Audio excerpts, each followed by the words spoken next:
Welcome back, Rock Raiders. This is Slugger, and today we're going to be looking at the last of the retail sets. Hold up. For every episode in this series, we've had a lovely stop-motion box slide to reveal the set behind it. I even was able to make the tunnel transport work. Barely.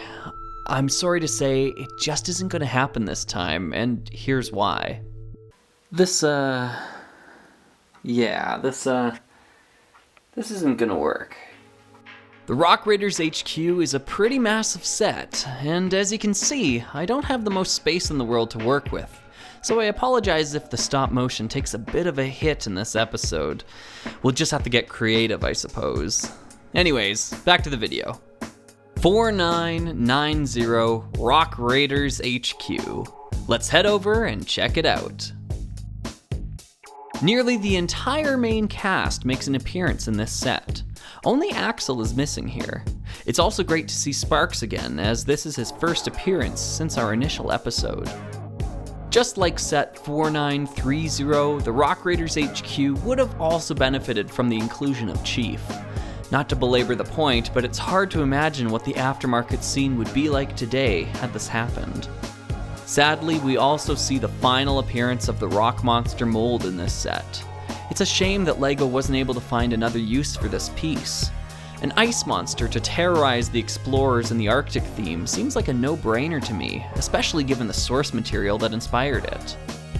Oh well, we might as well make use of this final send-off as an opportunity to discuss what's going on inside the rock monster mold itself.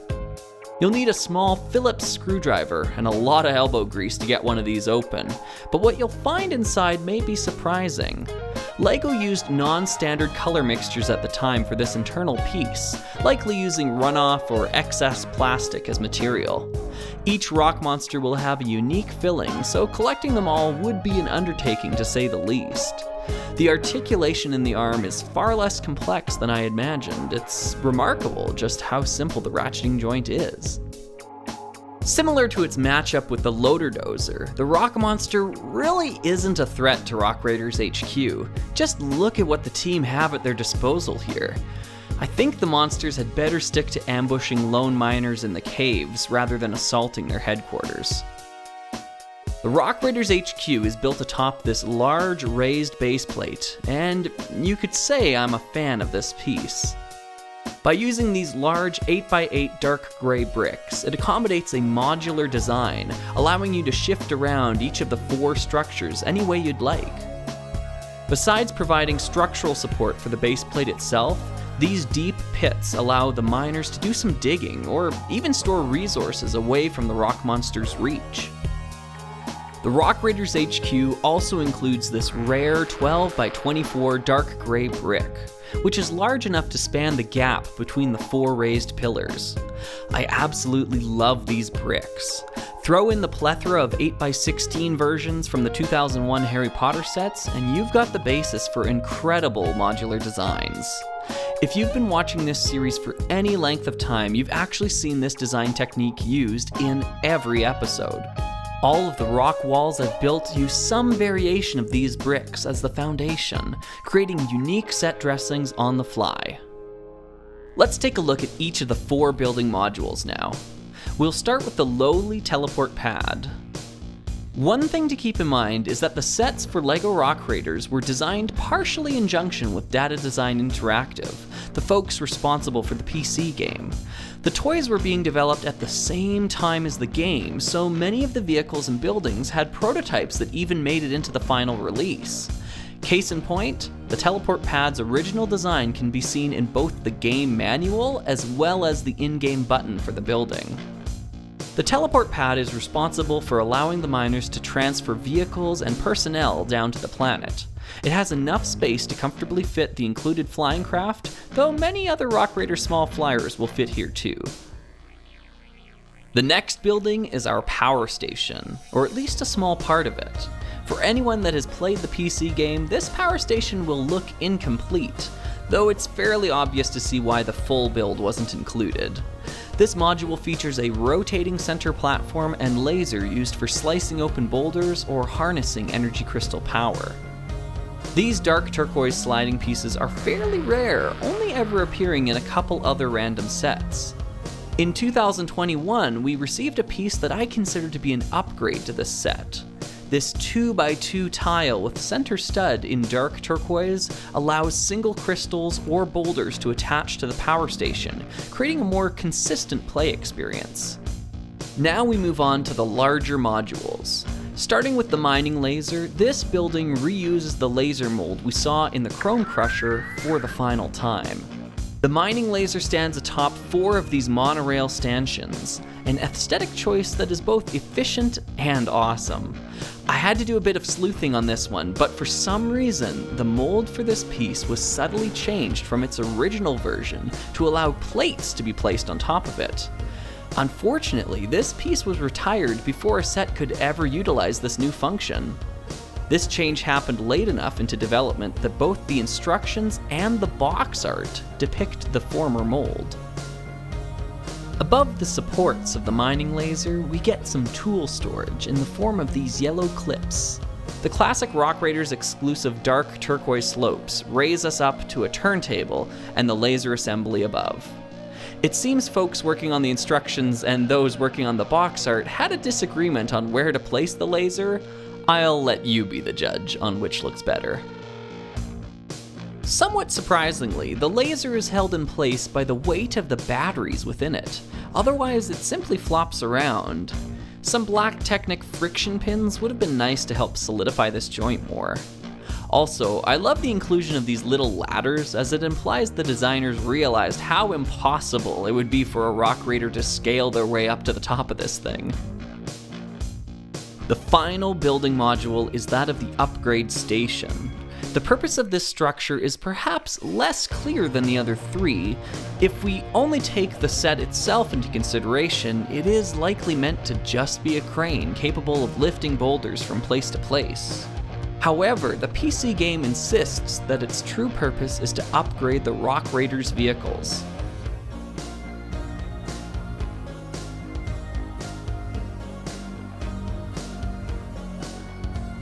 The upgrade station is built upon a similar base to the mining laser, though it does lack the tool storage this time.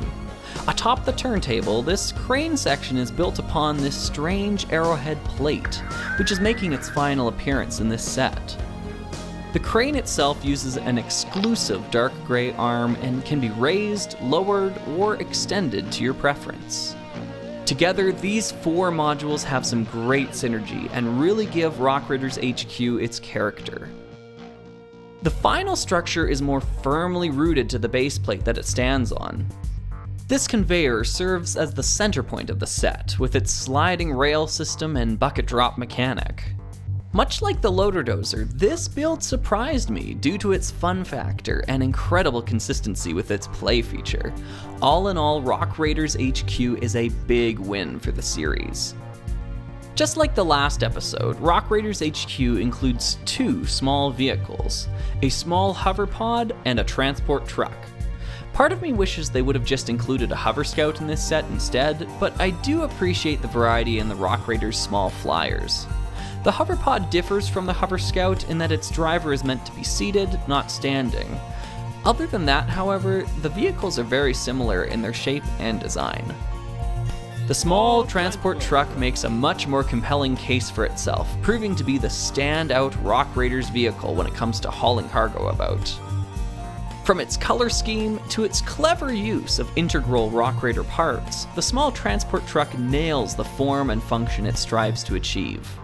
The prototype model for the small transport truck can be seen throughout the PC game cutscenes, as well as in concept renders. While it is very similar to the final release, there's something about it that just screams Soviet-era construction to me. These 2 side vehicles round out the HQ set and are great additions to any Rock Raiders collection in themselves. I have very little in the way of modifications this episode. That's not to say I think the set is perfect and cannot be improved upon, though. For example, it's nearly impossible not to notice just how much this set relies on its raised base plate, and yet utilizes so little of it. It's fairly easy to lose track of your boulders or energy crystals in this vast, unused space beneath the 12x24 brick, so you'll want to be prepared to have to tip the set over to fish them loose every now and then. Still, this area, like many others in the set, offers room to add more stuff onto your HQ. You could even add elements from previous sets in the theme. If we look at the back of the box, we will see that just like the other sets in this series, there are 3 alternate builds included here. The first one we'll start with appears to be an underground launch silo, complete with rotating launch pad and giant floodlights. While the latter is fairly dodgy, the former is quite robust, capable of catapulting a high-speed craft into the deep unknown. The 2 other side vehicles in this alt build are also noteworthy. I really enjoy this small, flighted crystal transport. Its tall support struts add a lot of character and help differentiate it from other Rock Raiders vehicles. The last, yet potentially best element of the alt build is this small support truck. It sports a completely unique profile in the Rock Raiders theme, and I love its utilitarian nature, with tool clips and a raised cab. It may be the only small vehicle to almost give the digger or transport truck a run for their money. The second alternate build is the only one of the 3 to make use of the raised base plate, and I think it does so to good extent, creating a corridor down the middle of the facility. The structures and vehicles in this build lead me to conclude that it might be a center for safely storing or disposing of hazardous materials found in the mines. This moving platform can transport refuse under what I assume to be a sprinkler system of some sort to neutralize the harmful elements. The 2 side vehicles included are also of note, with the first one being this long crane truck on raised suspension. It reminds me of a Rock Raiders vehicle I designed a while back. The second vehicle is a flying craft similar to the one we saw in the previous alt build, but this one also has a dedicated landing pad. The final alt build is possibly the strangest of the 3, with some elements that left me scratching my head as to their function. However, after playing around with it a little, I think I can safely say that this is a workshop facility where Sparks can devise and test new build ideas for the Rock Raiders team. He has an interesting workstation here, complete with thinking chair and remote weapon testing range. The 2 side vehicles also add some additional play value to the build. Jet's flying pod has a lot of character and a clever system of tiles that allows it to interlock with the landing pad. The other side vehicle is that of an ore carrier. I enjoyed the design of this vehicle so much that it inspired my own creation here. The elevated platform and sliding crane functions are all definitely highlights of this alt build, and I could see this overall concept being better realized if it wasn't limited to just the HQ's pieces. The Rock Raiders HQ is a bittersweet moment, not just for this series, but for LEGO at the time. This set would ultimately mark the end of Rock Raiders' retail presence, but I see it as more than that. LEGO was starting to pivot into the new millennium, and the pieces and design choices of yesteryear weren't coming along for the ride. As you've seen throughout the episode, 4990 is a metaphoric graveyard of pieces that were given one final hurrah. Though we would see a few final holdover joint types and the like, the sets in the early 2000s were largely characterized by the new ratchet joints that Rock Raiders pioneered. Aesthetically, Rock Raiders proved that wild color combinations could work. It was the first space theme that used more than just a couple colors with a translucent accent. Instead, Rock Raiders relies on a difficult balance between 5 primary colors and 4 accent colors, which was simply unheard of at the time for LEGO. This brazen disregard for conventional color theory led to some truly unique color palettes in the early 2000s, with Life on Mars perhaps being the best example. It wasn't long after Rock Raiders that the giant oversized boxes with flip-up panels were retired too, and a more uniform look was given to the packaging. Alternate builds would stick around for a number of years though, which played into LEGO's new slogan well.